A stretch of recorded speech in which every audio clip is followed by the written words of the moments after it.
நான் இங்க பூமியிலிருந்து ஜெபம் பண்ணாலும் என் சத்தத்தை பரலோகத்துல கேட்கிற ஒரு தேவன் இருக்கிறார், அங்கிருந்து எனக்கு பதில் அளிப்பார் என்ற ஒரு விசுவாசம் அவனுக்குள்ள இருந்தது பாருங்க. அந்த நம்பிக்கை அவனுக்கு இருந்தது பாருங்க. அதனாலதான் சங்கீதக்காரன் இதை பற்றி பேசும்போது கூட 121 சங்கீதம் 2ஆம் வசனம் பாருங்க, அவர் சொல்லுகிற வார்த்தையை பாருங்க.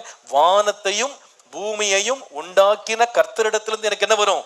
ஒத்தாசை வரும். அவர் வானம் சொல்ற இடம் வந்து இங்கிலீஷ்ல பாருங்க, ஹெவன், ஹெவன் அண்ட் எர்த். பரலோகத்தையும் பூமியையும் உண்டாக்கின கர்த்தரிடத்திலிருந்து ஒத்தாசை வரும். அப்ப அவர் எங்க தன்னுடைய ஃபோக்கஸ் வச்சிருக்கிறார் பாருங்க. Look at where his focus is. அவருடைய கண்கள் யாருக்கு நேராக இருந்தது என்றால், வானத்தை படைத்த ஒரு தேவன், பரலோகத்தை உண்டாக்கின ஒரு தேவன் நான் அறிஞ்சிருக்கிறேன், அவர் எனக்கு ஒத்தாசை அனுப்புவார், அவர் எனக்கு உதவியை அனுப்புவார். அவருடைய குமாரனாகிய சாலமோனை பாருங்களேன், அவர் சொல்ற வார்த்தை ரொம்ப இன்னைக்கு இருதயத்தை ரொம்ப தொட்டது. 2 நாளாகமம் 6ஆம் அதிகாரம் 21ஆம் வசனம் வாசித்து பாருங்க. அவர் வந்து தன்னுடைய கட்டின புதிய ஆலயத்துல அவர் நின்று ஜெபம் பண்ற ஜெபத்துல இது ஒரு பகுதி. அவர் சொல்லுகிற வார்த்தையை பாருங்க. உமது அடியேனும் இந்த ஸ்தலத்தில் அல்லது இந்த ஆலயத்தில் விண்ணப்பம் செய்ய போகிற உமது ஜனமாகி இஸ்ரவேலும் அவர்கள் பண்ணும் ஜெபங்களை கேட்டருளும். எனக்கு அதுல அடுத்த வார்த்தை எல்லாரும் சேர்ந்து என்னோட வாசிங்க. பரலோகமாகிய உம்முடைய வாசஸ்தலத்திலே நீர் அதை கேட்பீராக, கேட்டு மன்னிப்பீராக. இன்னொரு முறை கடைசியா அந்த வார்த்தையை திரும்ப வாசிக்கலாமா? எங்க இருந்து கேட்கணுமா?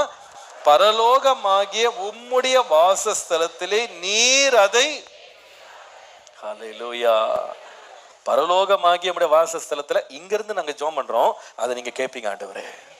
சின்ன வயதுல குழந்தைகளா இருக்கும்போது பாத்தீங்கன்னா நிறைய விளையாட்டுகள் குழந்தைகள் விளையாடுவாங்க. அதுல ஒரு விளையாட்டு என்னன்னு கேட்டீங்கன்னா, இந்த கப்பு இருக்கு பாருங்க, பேப்பர் கப்பு வச்சுக்கிட்டு அதுல ஒரு கயிறை கட்டிட்டு ஒருத்தர் பக்கத்து ரூம்ல உட்காந்துக்கணும், இங்க இருந்து ஹலோ ஹலோ ஹலோ ஹலோன்னு அவங்க காதுல வச்சுக்கணும். அதுல என்ன பண்ணும்? அதுல கேட்கும், அவங்க உடனே ஹலோ ஹலோ ஹலோ ஹலோ கேக்குது கேக்குது கேக்குது, ஓகே என்ன வேணும்? தண்ணி எடுத்து வா, தண்ணி எடுத்து வா, இப்ப முடியாது இப்ப முடியாது அப்படி. இப்ப இது ஒரு விளையாட்டு. ரொம்ப நேரம் இந்த மாதிரி வச்சுக்கிட்டு இந்த கப்பை வச்சுட்டு விளையாடும். இங்க இருந்து பக்கத்து ரூம்ல சத்தம் கேக்குது அப்படின்றதே ஒரு பெரிய அதிசயமா இருக்கும். பா, நம்ம சத்தம் பக்கத்துல எல்லாம் கேக்குது, கிளியரா கேக்குது. அதுல ஒரு கிளியரா கேக்குதா, கிளியரா கேக்குதா, அவ்வளவு அதுல ரகசியம் எல்லாம் பேசி. வேதம் சொல்லுது, பக்கத்து அறையில் இல்ல, உன் அறையில நீ ஜெபம் பண்ணும்போது உன் சத்தம் எங்க கேட்கும்னு கேட்டா, பரலோகத்துல தேவ சிங்காசனத்துக்கு முன்பாக சத்தம் கேட்குமா? ஹல்லேலூயா. ஆண்டவர் இது பாருங்க, நினைச்சாலே உண்மையா உள்ளம் பூரிக்குதுங்க. நம்ம வந்து இங்க இருந்து நம்ம ஜெபம் பண்றோம், யாருமே நம்மளை பார்க்கல, நம்மளை கேட்கல, யாருமே நம்மளை வந்து கவனிக்கலன்னு நினைக்கிறோம். ஆனா ஆண்டு சாலமோன் சொல்றாரு, நான் இங்க ஜெபம் பண்றோம் ஆண்டவரே, இந்த ஆலயத்துல நாங்க ஜெபம் பண்றோம், பரலோகத்தில் இருந்து தேவரீர் என்ன பண்ணுவீங்கன்னா உம்முடைய வாசஸ்தலத்திலே நீங்க அதை கேட்பீங்க. நீங்க தங்கி இருக்கிற அந்த பரலோகத்துல என் சத்தம் வந்து எட்டுதுன்னு சொன்னா எவ்வளவு பெரிய சந்தோஷங்க, எவ்வளவு பெரிய சந்தோஷம். நம்ம என்னமோ ஜெபம் சாதாரணமா நினைக்கிறோம். சில பேர் வழக்கமாக ஏதோ மனப்படம் பண்ணி ஏதோ சொல்றானோ ஒப்பிச்சுட்டு போயிடும். நமக்கு தெரியல இந்த ஜெபம் எவ்வளவு பவர்ஃபுல்னு கேட்டா, இங்க உட்காந்து நான் ஜெபம் பண்றது பரலோக அறையில கேக்குது. கர்த்தர் சொல்றாரு, உன் ஜெபத்தை நான் கேட்கிறேன். இதை வந்து திரும்ப திரும்ப அவர் சொல்றாரு. நீங்க ஒரு முறை இல்ல, பல முறை அந்த அதிகாரம் முழுவதும் வாசித்தீங்கன்னா பல முறை அதை மேற்கோள் காட்டுறாரு. நான் திரும்ப உங்களுக்கு அந்த வசனங்களை மாத்திரம் குறிப்பிட்டு காட்டுறேன்.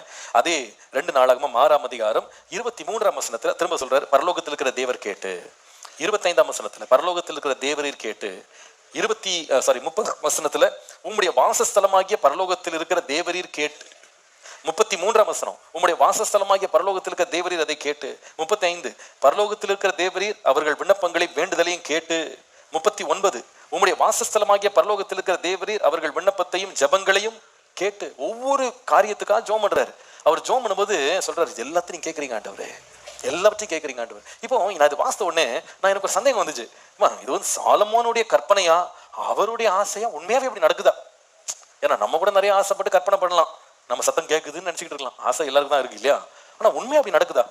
நம்ம இப்படி ஜெபம் பண்ண ஆண்டவர் கேட்கிறாரா அப்படின்னு அதுக்கு தான் அடையாளம் இருக்கான்னு யோசித்தா, சாலமோன் இவ்வளவு சொல்றாரு, பரலோகத்தில் இருக்கிற தேவரீர் கேளுங்க கேளுங்க கேளுங்கன்னு சொல்றாரு. இந்த ஜெபத்தெல்லாம் முடிச்சுட்டு வீட்டுக்கு வந்துட்டாரு. வீட்டுக்கு வந்தா இரவுல தேவன் சாலமோனுக்கு தரிசனமானார். அந்த தரிசனத்தில் இப்ப சாலமோன் பேசல, கர்த்தர் பேசுறாரு. இப்ப பாருங்க, அதை நீங்க அடுத்த அதிகாரம் 2 நாளாகமம் 7ஆம் அதிகாரம் 14ஆம் வசனம் 12ஆம் வசனம் சொல்லுது, அன்றைக்கு ஆண்டவர் சாலமோனுக்கு தரிசனமானார், இரவுல தரிசனமானார்னு போட்டிருக்கு. அது தொடர்ந்து அப்படியே வாசித்தீங்கன்னா 14th verse 14ஆம் வசனத்துல இப்ப ஆண்டவர் சொல்கிறார் பாருங்க, என் நாமம் தரிக்கப்பட்ட என் ஜனங்கள் தங்களை தாழ்த்தி ஜெபம் பண்ணி என் முகத்தை தேடி தங்கள் பொல்லாத வழிகளை விட்டு திரும்பினால் அப்பொழுது நான் அவர்கள் ஜெபத்தை என்ன பண்ணுவேன்? கேட்பேன். பாருங்க அதுல போட்டு பாருங்க, அப்பொழுது நான் பரலோகத்தில் இருக்கிற நான் கேட்பேன். சொல்லுங்க, பரலோகத்தில் இருக்கிற நான்.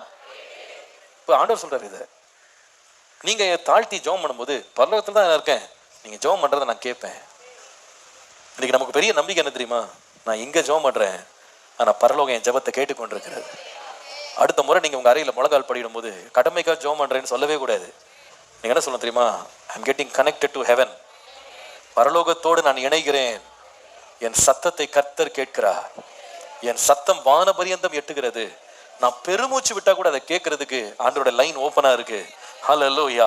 அந்த விசுவாசத்தோடு நான் கேட்கிறேன். ஏதோ இந்த அறை கேட்குது, இந்த கல்லு கேட்குதுன்னு நினைக்காதீங்க. யாருமே நம்மளை பார்க்காம இருந்தாலும், யாருமே நம்ம சத்தத்தை கேட்காம போனாலும், கர்த்தர் நம்முடைய சத்தத்தை கேட்கிறவரா இருக்கிறா. அப்ப நான் ஜெபம் பண்ணும்போது எனக்கு ஒரு பாக்கியம் இருக்கு. கர்த்தர் என்னுடைய சத்தத்தை பரலோகத்திலிருந்து கேட்கிறார். அதனாலதான் இயேசு சொன்னாரு, நீங்க எப்படி ஜெபம் பண்ணணும் அப்படின்னா, பரல மண்டலங்களில் பரலோகத்தில் இருக்கிற எங்கள் பிதாவே. நீ ஜெபம் பண்ணுப்பா, அவர் கேட்கும். நீ அப்படி அட்ரஸ் பண்ணு. பரலோகத்துல தான் இருக்கிறீங்க, ஆனா நான் ஜெபம் பண்றேன், உங்களுக்கு கேட்குது ஆண்டவரே. நான் ஏறெடுக்கிற ஜெபத்தை நீங்க கேட்குறீங்க. So number 1, we gain heaven word attention and prayer. ஜெபத்தில் பரலோகத்தை நோக்கம் உள்ளவர்களாக நாம் வைத்து ஜெபிக்க வேண்டியது அவசியம்.